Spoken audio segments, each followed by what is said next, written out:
Hey guys, in today's video, I'm going to talk about things that you are doing that are causing your skincare products to pill or ball up, and I'm going to give you some tips on how to avoid this.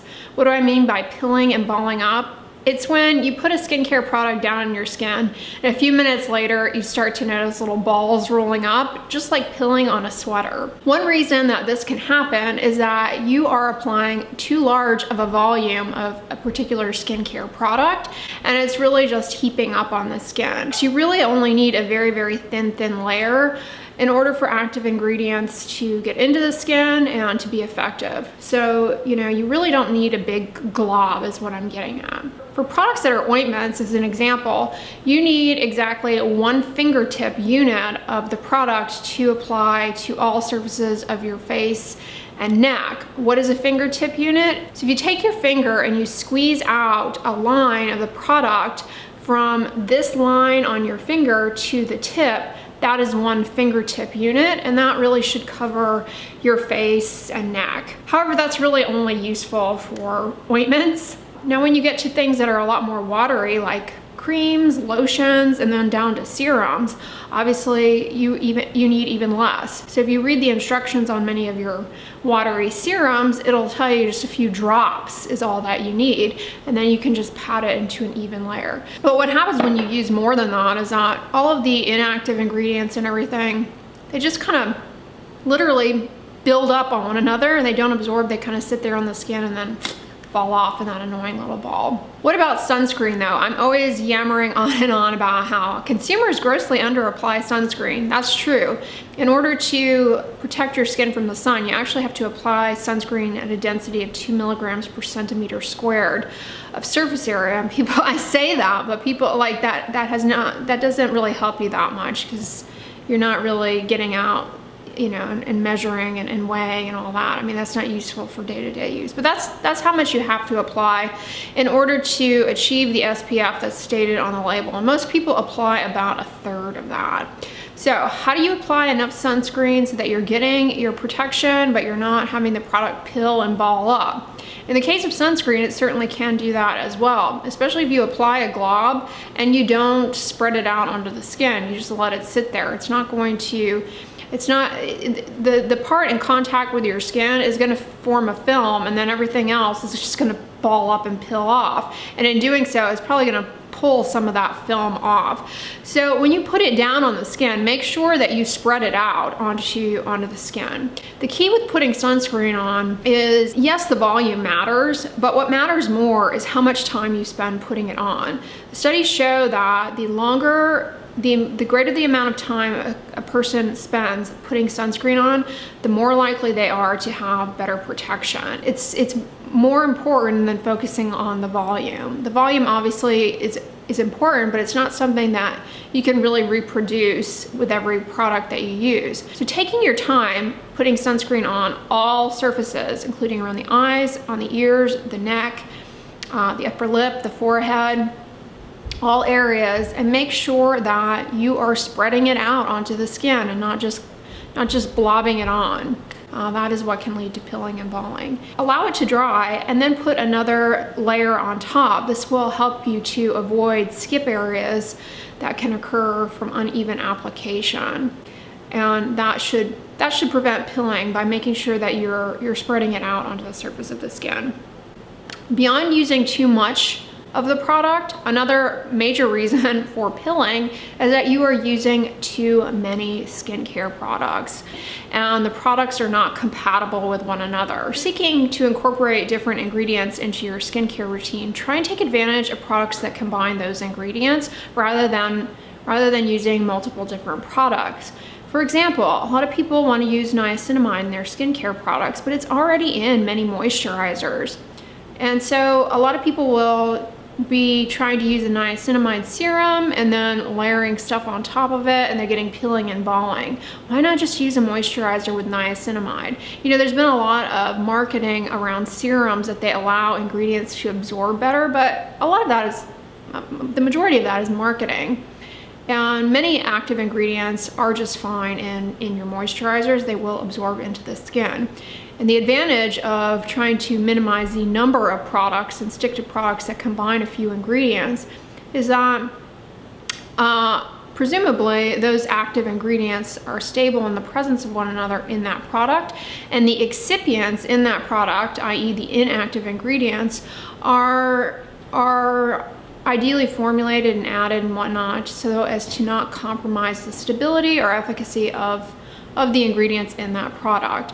As opposed to if you use different products and you layer them on top, especially from different manufacturers, you can get a lot of incompatibility with the inactive ingredients on top of each other that can lead to pilling and balling, and potentially you can also get incompatibility with the active ingredients as well. So try and minimize the number of products that you use and take advantage of products that combine multiple ingredients. One product that I really like is the CeraVe Resurfacing Retinol Serum. This combines vitamin A, a wonderful ingredient for anti-aging, hyperpigmentation, and acne, along with niacinamide and licorice root, two ingredients that people will frequently pursue in serums for either improving hyperpigmentation and or redness.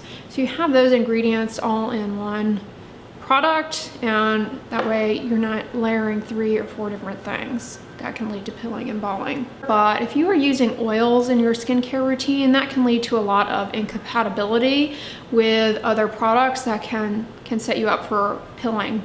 For example, if you put an oil on your face and then layer products that are water-based on top, they're not gonna mix. And likewise, if you happen to have naturally very oily skin, you may find that even if you keep your skincare routine minimal and you're not using big globs of things, you still get a lot of pilling. In which case, I suggest considering washing your face as part of your skincare routine with a cleanser that has salicylic acid in it. This will kind of help in breaking up some of that excess oil that you naturally make, removing it, and that will allow your products to sit on the skin better. It also will help to remove any kind of built up dead skin cells, smooth out the surface of the skin, therefore allow your products to go onto the skin better.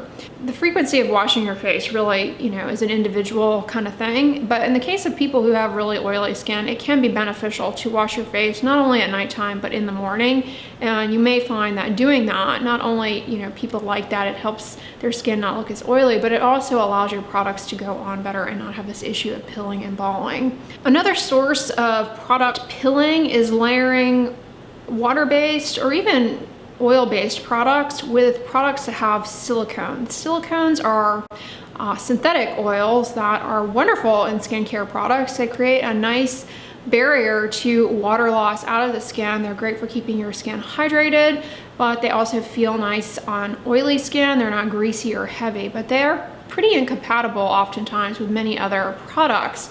And so if you are layering products on top of silicone-based moisturizers, makeup, or sunscreen, you likely will find that the products slip right off of those silicone-based products. So pay attention to the presence of silicones in your skincare. If you have a skincare product or a sunscreen that you really like that doesn't have silicones in it and you're using another product that does, you may find that the two are incompatible and you may want to replace that silicone containing product with something else or vice versa. But I want to emphasize to you guys, it's not because you should be strictly avoiding silicones that they're the devil, but they are intended to serve as a barrier, similar to mineral oil and really occlusive products.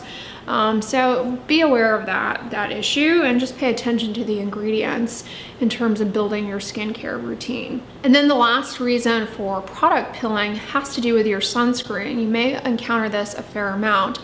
If you use a sunscreen that is water resistant and you attempt to layer it on top of water-based products, as you can imagine, the sunscreen filters, they are suspended in a background of ingredients that are tended to form a film that resists water. So as that film is attempting to form on top of those water-based ingredients, it's going to create a lot of incompatibility that will lead to pilling and balling.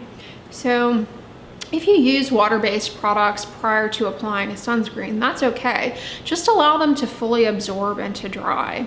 When it comes to sunscreen, you guys know that you want to put your sunscreen on while you're inside. If you're going to do a routine that involves a water-based product, apply to the face, you want to give it time to sufficiently absorb before next going on to put on your sunscreen. And then you want to make sure you have enough time that the sunscreen sets up before you leave the house and go out. The final tip is you don't want to apply products too quickly. You want to allow some products to absorb fully, because if you don't, then you can get this incompatibility between products, similar to what I just described with water-resistant sunscreen. So really take your time, and after you apply a product, it's okay to let it sink into the skin, especially if it's really moisturizing, before moving on to the next product. I know it can be very confusing and it's frustrating when you invest in a product and then it doesn't seem to stay on your skin, but hopefully these tips and strategies help you guys in navigating the pilling and balling. I hope these tips were helpful. If you like this video, give it a thumbs up, share it with your friends, and as always, don't forget, sunscreen and subscribe. I'll talk to you guys tomorrow. Bye.